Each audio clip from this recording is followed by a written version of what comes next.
ಓಂ ಶ್ರೀ ಗುರು ಬಸವಲಿಂಗಾಯ ನಮಃ. ನನ್ನೆಲ್ಲ ಪ್ರೀತಿಯ ವೀಕ್ಷಕರುಗಳಿಗೆ ವಚನಗಳು ವಿತ್ ಮುಗುಳುನಗೆ ಚಾನಲ್ಗೆ ಆತ್ಮೀಯವಾದ ಸ್ವಾಗತ.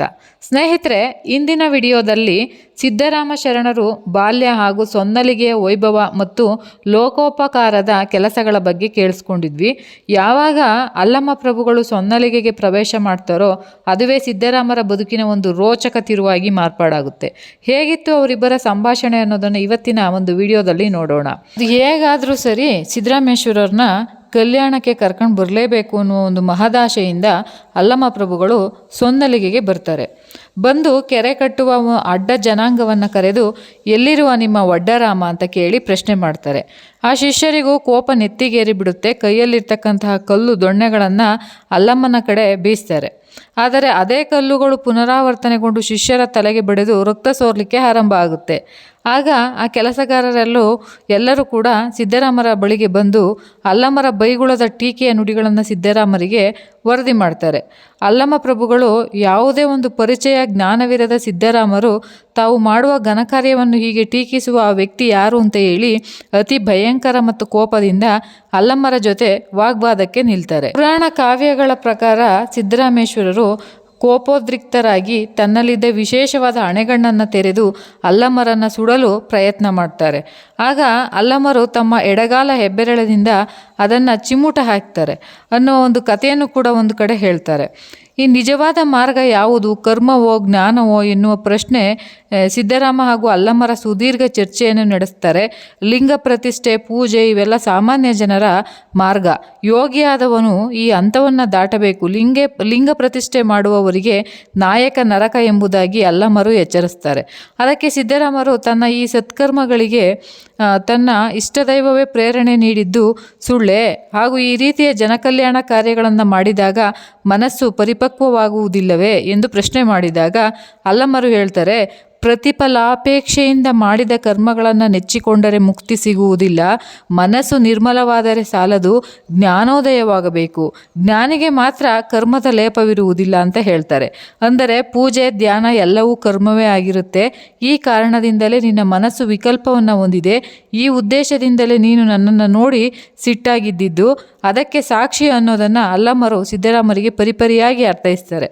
ಕೊನೆಗೆ ನಾನೇ ಅದು ಎಂಬುದು ಅರಿವಾಗಬೇಕಾದರೆ ನಿನ್ನ ಮನಸ್ಸು ಅಳಿಯಬೇಕು. ಆಗ ಮಾತ್ರ ಗುಹೇಶ್ವರನ ಅರಿವು ಆಗುತ್ತೆ. ಮತ್ತೆ ಏನನ್ನು ಕಾಣುವಂತಹ ಪ್ರಶ್ನೆ ಉಳಿಯುವುದಿಲ್ಲ ಎನ್ನುವುದನ್ನು ಸಿದ್ದರಾಮರಿಗೆ ತಿಳಿಸ್ಕೊಡ್ತಾರೆ. ಸಿದ್ದರಾಮೇಶ್ವರರು ಆಗ ಸ್ವಲ್ಪ ಆತಂಕಗೊಳ್ತಾನೆ, ಗಲಿಬಿಲಿ ಆಗ್ತಾರೆ. ತಾನು ಭಕ್ತಿಯಿಂದ ಮಲ್ಲಿಕಾರ್ಜುನನನ್ನು ನನ್ನ ಮನಸ್ಸಿನಲ್ಲಿ ಭಾವಿಸಿಕೊಂಡು ಆನಂದ ಪಡ್ತಾ ಇದ್ದೆ. ಮನವೇ ಇಲ್ಲದಿದ್ದರೆ ತನ್ನ ದೈವವನ್ನು ಕಾಣುವುದು ಹೇಗೆ ಎಂದು ಪ್ರಶ್ನೆ ಮಾಡಿದಾಗ ಅಲ್ಲಮ್ಮರು ಹೇಳ್ತಾರೆ, ಅವನೇ ನೀನಾಗಬೇಕು. ಆಗ ನಿಮ್ಮಿಬ್ಬರ ಮಧ್ಯೆ ಯಾವ ಭೇದವೂ ಇರದು ಎನ್ನುವ ಒಂದು ಅದ್ವೈತ ಸತ್ಯವನ್ನು ಬೋಧನೆ ಮಾಡ್ತಾರೆ. ಹೀಗೆ ಅಲ್ಲಮ್ಮ ಮತ್ತು ಸಿದ್ದರಾಮರ ಆಧ್ಯಾತ್ಮಿಕ ಸಂವಾದದ ಚರ್ಚೆ ಸುದೀರ್ಘವಾಗಿ ನಡೆದು ಕೊನೆಗೆ ಸಿದ್ದರಾಮರಿಗೆ ಸತ್ಯದ ಅರಿವಾಗಿ ಎಲ್ಲವನ್ನ ತ್ಯಜಿಸಿ ಅಲ್ಲಮ್ಮರ ಜೊತೆಗೆ ಕಲ್ಯಾಣಕ್ಕೆ ಪ್ರಯಾಣ ಬೆಳೆಸ್ತಾರೆ. ಈ ಅನುಭವ ಮಂಟಪಕ್ಕೆ ಕಾಲಿಡುತ್ತಲೇ ಭಾವಪರವಶರಾದ ಸಿದ್ದರಾಮರು ಈ ಹಿಂದೆ ಬಸವಣ್ಣನವರು ತಮ್ಮನ್ನು ಕಲ್ಯಾಣಕ್ಕೆ ಕರೆತರುವ ಪ್ರಯತ್ನ ಮಾಡಿದ್ದನ್ನು ಸ್ಮರಿಸಿಕೊಳ್ತಾರೆ. ಅಂದು ಬಸವಣ್ಣ ಬಂದು ಜರಿದು ಹೋದುದು ಮರೆದೇನೆ, ಆ ನೋವ ಜರಿದುದೇ ಎನಗೆ ದೀಕ್ಷೆ ಆಯಿತು. ದೀಕ್ಷೆಯ ಗುಣದಿಂದ ಫಲಪದಕ್ಕೆ ದೂರವಾದೆ. ಕಪಿಲ ಸಿದ್ಧ ಮಲ್ಲಿಕಾರ್ಜುನಯ್ಯ ಬಸವಣ್ಣನೇ ಎನ್ನ ಪರಮಾರಾಧ್ಯ. ಈ ಹಿಂದೆ ಸಿದ್ದರಾಮರನ್ನ ಕಲ್ಯಾಣಕ್ಕೆ ಕರೆತರುವ ಪ್ರಯತ್ನದಲ್ಲಿ ಅಣ್ಣ ಬಸವಣ್ಣನವರು ಸೊಲ್ಲಾಪುರಕ್ಕೆ ಬಂದು ನಾನಾ ರೀತಿಯ ಬುದ್ಧಿವಾದ ಹೇಳಿ ಪ್ರಯತ್ನ ಪಟ್ಟಿರ್ತಾರೆ. ಈಗ ಅದನ್ನು ಜ್ಞಾಪಿಸಿಕೊಳ್ಳುತ್ತಾ ಅಂದು ಬಸವಣ್ಣನವರು ಬಂದು ಬೈದು ಹೋದುದನ್ನು ನಾನು ಮರೆಯಲಿಕ್ಕೆ ಸಾಧ್ಯನಾ ಅಂತ ಹೇಳ್ತಾ, ಅಲ್ಲಮ್ಮರು ಇವತ್ತು ನನ್ನನ್ನು ಕಲ್ಯಾಣಕ್ಕೆ ಕರ್ಕೊಂಡು ಬಂದಿದ್ರು ಕೂಡ ಬಸವಣ್ಣನವರೇ ನನಗೆ ಪರಮಾರಾಧ್ಯ ಅಂತ ಹೇಳ್ತಾರೆ. ಕಲ್ಯಾಣವನ್ನು ಕಂಡು ಸಿದ್ದರಾಮರು ರೋಮಾಂಚಿತರಾಗ್ತಾರೆ. ಬಸವಣ್ಣನವರ ಮಹಾಮನೆಯ ಅಂಗಳ ಕಂಡಾಗಲಂತೂ ಅಷ್ಟಿಷ್ಟು ತೀರ್ಥಂಗಳು ನೆಲೆಸಿಪ್ಪವಯ್ಯ ಎಂಬ ಅನುಭವ ಅವರಿಗಾಗುತ್ತೆ. ಕಪಿಲಸಿದ್ಧ ಮಲ್ಲಿನಾಥ ನಿಮ್ಮ ಶರಣರ ಸಂಗನ ಬಸವಣ್ಣನ ಮಹಾಮನೆಗೆ ನಮೋ ನಮೋ ಎಂದು ಬದುಕಿದೆನು ಎಂದು ಆ ಮಹಾಮನೆಗೆ ಕೈ ಮುಗಿದು ಒಳಪ್ರವೇಶ ಮಾಡ್ತಾರೆ. ನಂತರ ಷಟ್ಸ್ಥಲ ಚಕ್ರವರ್ತಿ ಚನ್ನಬಸವಣ್ಣನವರಿಂದ ಹಿರಿಯರಾದ ಸಿದ್ದರಾಮ ಶಿವಯೋಗಿಗಳಿಗೆ ಇಷ್ಟಲಿಂಗ ದೀಕ್ಷೆ ನೆರವೇರುತ್ತೆ. ಇದುವರೆಗೂ ಕರ್ಮಯೋಗಿಗಳಾಗಿದ್ದ ಸಿದ್ದರಾಮರು ಇಷ್ಟಲಿಂಗ ಯೋಗಿಗಳಾಗಿ ಪರಿವರ್ತರಾಗ್ತಾರೆ. ಸುಮಾರು ದಿನಗಳ ಕಾಲ ಅನುಭವ ಮಂಟಪದ ಶರಣರ ಸಮೂಹದಲ್ಲಿ ಉಳಿದುಬಿಡ್ತಾರೆ. ಕಪಿಲಸಿದ್ಧ ಮಲ್ಲಿಕಾರ್ಜುನ ಎನ್ನುವ ವಚನಾಂಕಿತವನ್ನು ಇಟ್ಟುಕೊಂಡು 61,000 ವಚನಗಳ ಹಾಡಿ ಸೋತಿಮನು ನೋಡಯ್ಯ ಎಂದು ಅವರೇ ಹೇಳಿಕೊಂಡಿದ್ರು. ಕೂಡ ಇದುವರೆಗೂ ಆ ವಚನಗಳು ಮಾತ್ರ ನಮಗೆ ಸಿಕ್ಕಿರ್ತಕ್ಕಂತಹದ್ದು ಯೋಗಿನಾಥ ಎನ್ನುವ ವಚನಾಂಕಿತವನ್ನು ಇಟ್ಟುಕೊಂಡು ಬಸವ ಸ್ತೋತ್ರದ ತ್ರಿವಿಧಿ ಮತ್ತು ಮಿಶ್ರ ತ್ರಿವಿಧಿಗಳನ್ನು ರಚನೆ ಮಾಡ್ತಾರೆ. ಬಸವಣ್ಣನೇ ತಾಯಿ, ಬಸವಣ್ಣನೇ ತಂದೆ, ಬಸವಣ್ಣನೇ ಪರಮ ಬಂಧುವೆನಗೆ, ವಸುದೀಶ ಕಪಿಲ ಸಿದ್ಧ ಮಲ್ಲಿಕಾರ್ಜುನ, ನಿಮ್ಮ ಹೆಸರಿಟ್ಟ ಗುರು ಚನ್ನಬಸವಣ್ಣ ಸಿದ್ದರಾಮರ ವಚನಗಳಲ್ಲಿ ಸಾಮಾಜಿಕ ಕಳಕಳಿ, ಕಾವ್ಯ ಗುಣ, ಸ್ವಾಭಿಮಾನ, ಆತ್ಮಸ್ಥೈರ್ಯ, ಭಾವತೀವ್ರತೆ ಮತ್ತು ಬಸವಣ್ಣನವರ ಗಾಢ ಪ್ರಭಾವವನ್ನು ಕಾಣಬಹುದು. ಈ ಅಪಾರ ಗೌರವ, ಪ್ರೀತಿ, ಆಧಾರದ ಭಾವನೆಗಳಿಂದ ಬಸವಣ್ಣನವರ ಬಗ್ಗೆ ಸಿದ್ದರಾಮರು ಬರೆದಷ್ಟು ವಚನಗಳನ್ನು ಮತ್ತೊಬ್ಬ ಶರಣರು ಬರೆದಿದ್ದನ್ನು ನಾವು ಕಾಣಲಿಕ್ಕೆ ಸಾಧ್ಯವೇ ಇಲ್ಲ. ಗುರುವಾಗಿ ಬಂದೆನಗೆ ದೀಕ್ಷೆಯ ಮಾಡಿದಿರಿ, ಲಿಂಗವಾಗಿ ಬಂದೆನ್ನ ಮನದ ಮಲಿನವ ಕಳೆದಿರಿ, ಜಂಗಮವಾಗಿ ಬಂದೆನ್ನ ಪ್ರಪಂಚ ಕಥನವ ಕಳೆದು ಪರಮಸೀಮೆಯ ಮಾಡಿದಿರಿ, ಇಂತೀವೆಲ್ಲವೂ ಬಸವಣ್ಣನಾಗಿ ನನಗೆ ಪ್ರಸಾದವ ನೀಡಿ ಸಲಹಿದ ಕಪಿಲ ಸಿದ್ಧ ಮಲ್ಲಿಕಾರ್ಜುನ, ಇನ್ನೆನಗೆ ಅತಿಶಯವೇನು ಇಲ್ಲ. ಇದು ಸುತ್ತಿಯಲ್ಲ, ಸಾಮಾಜಿಕ ಚಳುವಳಿಯಲ್ಲಿನ ಋಣಭಾರವನ್ನು ಕಡಿಮೆ ಮಾಡಿಕೊಳ್ಳುವ ಪರಿಹಾರ ಅಂತ ಹೇಳ್ತಾರೆ. ಸಿದ್ದರಾಮ ಶರಣರು ಇವರ ನಡೆ, ನುಡಿ ಮತ್ತು ಗಾಂಭೀರ್ಯವಾಗಿತ್ತು. ಮಾತು ಬೆಳ್ಳಿ, ಮೌನ ಬಂಗಾರದಂತೆ ಮೌನ ಯೋಗಿಯಾಗಿದ್ದರು. ಇವರು ತಮ್ಮ ಕಠೋರ ನೇರ ನುಡಿಗಳಿಂದ ಸಾಮಾನ್ಯರ ಜೀವನವನ್ನು ಪರಿವರ್ತನೆ ಮಾಡಿದರು. ಜನಸಾಮಾನ್ಯರ ಜೊತೆ ಬೆರೆಯುವ, ಅವರ ಕಷ್ಟ ಸುಖಗಳಿಗೆ ಸ್ಪಂದಿಸುವ, ಅವರ ಸಮಸ್ಯೆಗಳನ್ನು ಪರಿಹರಿಸುವ ಸಿದ್ದರಾಮ ಶರಣರ ಸಾಮಾಜಿಕ ಬದ್ಧತೆ ಶ್ಲಾಘನೀಯವಾಗಿತ್ತು. ಗಂಧ ವೃಕ್ಷವ ಕಡಿದಲ್ಲಿ ನೊಂದೆನೆಂದು ಗಂಧವ ಬಿಟ್ಟೀತೆ, ಚಂದ ಸುವರ್ಣವ ತಂದು ಕಾಸಿ ಬಡಿದರೆ ನೊಂದೆನೆಂದು ಕಳಂಕ ಹಿಡಿದಿತ್ತೆ, ಸಂದು ಸಂದನ ಕಡಿದು ಕೊಬ್ಬನ್ನ ಯಂತ್ರದಲ್ಲಿಟ್ಟು ತಿರುಗಿ ಕಾಸಿದೆಡೆ ನೊಂದೆನೆಂದು ಸಿಹಿಯಾಗೂ ಬಿಟ್ಟಿತ್ತೆ, ತಂದು ತಂದು ಭಾವ ಕಟ್ಟಿ ಬಿಟ್ಟೆಡೆ ನಿಮ್ಮರಿವು ಬಿಟ್ಟೆನೆ ಕಪಿಲ ಸಿದ್ಧ ಮಲ್ಲಿಕಾರ್ಜುನ. ಶ್ರೀಗಂಧದ ಕೊರಡನ್ನು ತಂದು ಕಲ್ಲಿನಲ್ಲಿ ತೇದರೆ ಮಾತ್ರ ಅದು ಸುವಾಸನೆಯ ಭರಿತ ಗಂಧವನ್ನು ನೀಡುತ್ತೆ. ಹಾಗೆಯೇ ಚಿನ್ನವನ್ನು ಕಾಸಿ ಅದಕ್ಕೆ ತಕ್ಕ ಆಕಾರ ಬರುವಂತೆ ಮಾಡಲಿಕ್ಕೆ ಅಕ್ಕ ಸಾಲಿಗ ಅದನ್ನು ಬಡಿಬೇಕಾಗುತ್ತೆ. ಅದೇ ರೀತಿ ಕಬ್ಬು ಕೂಡ ತಂದು ತುಂಡು ತುಂಡ ಮಾಡಿ ಗಾಣದಲ್ಲಿ ಹಾಕಿ ಮಾತ್ರ ಕಬ್ಬಿನ ಹಾಲನ್ನು ಸವಿಲಿಕ್ಕೆ ಸಾಧ್ಯ. ಅದನ್ನು ಕಾಸಿದರೆ ಮಧುರವಾದ ಸವಿಯಾದ ಬೆಲ್ಲವನ್ನು ನಾವು ನೋಡಲಿಕ್ಕೆ ಸಾಧ್ಯ.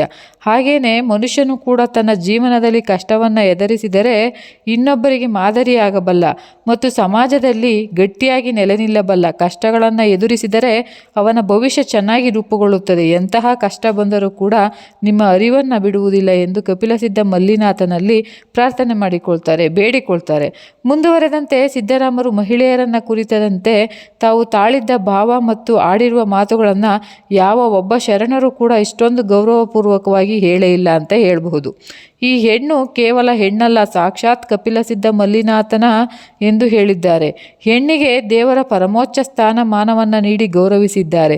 ತಾನು ಮಾಡಿದ ಹೆಣ್ಣು ತನ್ನ ತಲೆಯನ್ನೇರಿತ್ತು, ತಾನು ಮಾಡಿದ ಹೆಣ್ಣು ತನ್ನ ತೊಡೆಯನ್ನೇರಿತ್ತು, ತಾನು ಮಾಡಿದ ಹೆಣ್ಣು ಬ್ರಹ್ಮನ ನಾಲಿಗೆಯನ್ನೇರಿತ್ತು, ತಾನು ಮಾಡಿದ ಹೆಣ್ಣು ನಾರಾಯಣನ ಎದೆಯನ್ನೇರಿತ್ತು.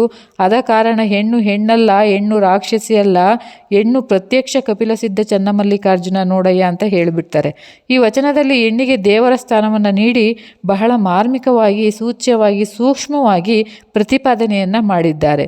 ಹೆಣ್ಣಿಗೆ ದೇವರ ಸ್ಥಾನವನ್ನು ನೀಡಿ ಬಹಳ ಮಾರ್ಮಿಕವಾಗಿ ಒಂದು ಗಂಗೆಯಾಗಿ ಶಿವನ ತಲೆಯ ಮೇಲಿದ್ದಾಳೆ, ಆದಿಶಕ್ತಿಯಾಗಿ ಸೃಷ್ಟಿಯ ಸಹಭಾಗವಾಗಿ ಪಾರ್ವತಿ ಶಿವನ ತೊಡೆಯ ಮೇಲಿದ್ದಾಳೆ, ಜ್ಞಾನದ ಅಧಿದೇವತೆಯಾಗಿ ಸರಸ್ವತಿ ಬ್ರಹ್ಮನ ನಾಲಿಗೆಯ ಮೇಲಿದ್ದಾಳೆ, ಸಂಪತ್ತಿನ ಒಡತಿಯ ಪ್ರತೀಕವಾಗಿ ಶ್ರೀಲಕ್ಷ್ಮಿ ವಿಷ್ಣುವಿನ ವಕ್ಷಸ್ಥಳವನ್ನೇ ಆಕ್ರಮಿಸಿಕೊಂಡಿದ್ದಾಳೆ.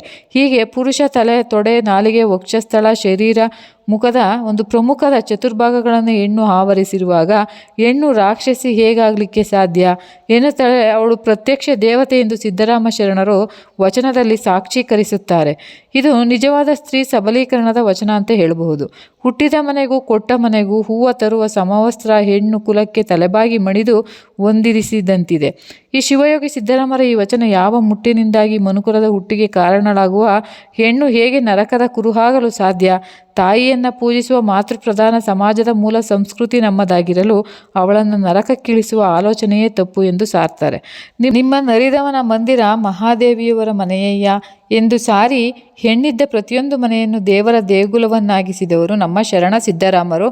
ಕರ್ಮಯೋಗಿ ಸಿದ್ದರಾಮ ಶರಣರು ಕಲ್ಯಾಣದಲ್ಲಿ ಮಹಾಶಿವಯೋಗಿ ಅಂತ ಹೆಸರನ್ನು ಪಡೆದುಕೊಂಡು ಅನಂತರ ವಿವಿಧೆಡೆಗಳಲ್ಲಿ ಶಿವತತ್ವ ಪ್ರಚಾರಗಳಲ್ಲಿ ತೊಡಗಿ ತನ್ನ ರಾಜರ್ಷಿ ಮತ್ತು ಬ್ರಹ್ಮರ್ಷಿಗಣ ಸಾಮರ್ಥ್ಯಗಳಿಂದ ಅತ್ಯಂತ ಜನಪ್ರಿಯರಾಗಿದ್ದವರಿಂದ ಅವರನ್ನು ಆ ಎಲ್ಲ ಜನರು ಮಹಾದೇವನ ಅವತಾರ ಅಂತಾನೆ ಪೂಜೆ ಮಾಡ್ತಾ ಇದ್ರು. ಕಲ್ಯಾಣ ಕ್ರಾಂತಿಯ ನಂತರ 3ನೆಯ ಶೂನ್ಯ ಪೀಠಾಧಿಕಾರಿಯಾಗಿ ಶರಣರ ತತ್ವ ರಕ್ಷಣೆಗೆ ಭಾರವನ್ನು ಹೊತ್ತುಕೊಂಡು ಮುಂದುವರಿಸ್ತಾರೆ. ಶರಣರನ್ನು ಸೊಲ್ಲಾಪುರದ ಅಂದರೆ ಇಂದಿನ ಸೊಲ್ಲಾಪುರಕ್ಕೆ ಕರ್ಕೊಂಡು ಬಂದು ಅಲ್ಲಿ ರಾಣಿ ಚಾಮಲಾದೇವಿಯವರ ಒಂದು ಸೈನಿಕ ಸಹಾಯದೊಂದಿಗೆ ಸೋವಿದೇವನ ಸೈನಿಕರನ್ನು ಹಿಮ್ಮೆಟ್ಟಿಸಲು ಸಹಾಯ ಮಾಡ್ತಾರೆ. ಅಲ್ಲಿಂದ ಬೇರೆ ಬೇರೆ ಪ್ರದೇಶಕ್ಕೆ ಶರಣರು ವಚನಗಳ ಕಟ್ಟನ್ನು ಹೊತ್ಕೊಂಡು ಸಾಗುವುದನ್ನು ನೋಡಬಹುದು. ವಚನ ಚಳುವಳಿಯಲ್ಲಿ ಸಿದ್ದರಾಮರ ಪಾತ್ರ ಬಹು ದೊಡ್ಡದು ಅನ್ನೋದನ್ನು ನಾವು ಯಾರೂ ಕೂಡ ಮರಿಬಾರದು.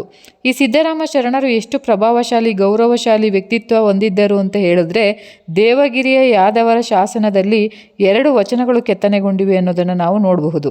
ತಾನು ಕಟ್ಟಿಸಿದ ಕೆರೆಯ ಅಂಗಳದಲ್ಲೇ ಸಮಾಧಿಗೊಳ್ಳುವ ಮೊದಲು ಹಾವಿನ ಹಾಳ ಕಲ್ಲಯ್ಯ ಮೊದಲಾದ ಶಿಷ್ಯರಿಗೆ ಆ ಕ್ಷೇತ್ರದ ಆಚರಣೆಗಳನ್ನು ಎಂದೂ ತಪ್ಪಿಸಬಾರದೆಂದು ಹೇಳಿ ಶಿವೈಕ್ಯರಾದರೆಂದು ತಿಳಿದು ಬರುತ್ತೆ. ಶರಣ ಬಂಧುಗಳೇ, ಸಿದ್ದರಾಮ ಶಿವಯೋಗಿಗಳ ಬಗ್ಗೆ ಹೇಳ್ತಾ ಹೋದರೆ ಅದಕ್ಕೆ ಕೊನೆ ಮೊದಲೇ ಇಲ್ಲ ಅಂತ ಹೇಳ್ಬಹುದು. ಮರ್ತ್ಯವನ್ನು ಅಸಮರ್ಥ್ಯವನ್ನಾಗಿಸಿದ ಆಧ್ಯಾತ್ಮದ ದಿವ್ಯ ಚೇತನ ಶಿವಯೋಗಿ ಸಿದ್ದರಾಮರ ಜೀವನ ಸಮನತೆ ಸಮಜ್ಞಾನ ಸದ್ಭಕ್ತಿಗಳ ಸಮ್ಮಿಲನವಾಗಿದೆ. ಧರಿಸಿ ಅರಿವು ಆಚಾರ ಅನುಭವದ ಶಿವಯೋಗ ಸಾಧನೆಯಲ್ಲಿ ತೊಡಗಿ ತಮ್ಮನ್ನು ತಾವು ಅರ್ಪಿಸಿಕೊಂಡು ಬಯಲಾಗಿ ಹೋದರು. ಭೌತಿಕವಾಗಿ ಇಂತಹ ಒಂದು ಮಹಾನ್ ಶರಣರು ಇವತ್ತು ನಮ್ಮೊಂದಿಗೆ ಇಲ್ಲದಿರುವುದು ಇವರು ರಚಿಸಿದ ಒಂದೊಂದು ವಚನಗಳು ಕೂಡ ಅನುಭವದ ಅಣೆಮುತ್ತುಗಳು ಅಂತ ಹೇಳಬಹುದು. ಎಲ್ಲರಿಗೂ ಶರಣಾರ್ಥಿಗಳು. ಸ್ನೇಹಿತರೆ, ಮತ್ತೊಬ್ಬರ ಶರಣರ ವಿಚಾರಧಾರೆಗಳನ್ನು ಒತ್ತುಕೊಂಡು ಮತ್ತೆ ಮುಂದಿನ ವಿಡಿಯೋದಲ್ಲಿ ಬರ್ತೀನಿ. ಅಲ್ಲಿವರೆಗೂ ಎಲ್ಲರಿಗೂ ಕೂಡ ಹೃದಯಪೂರ್ವಕ ಧನ್ಯವಾದಗಳು.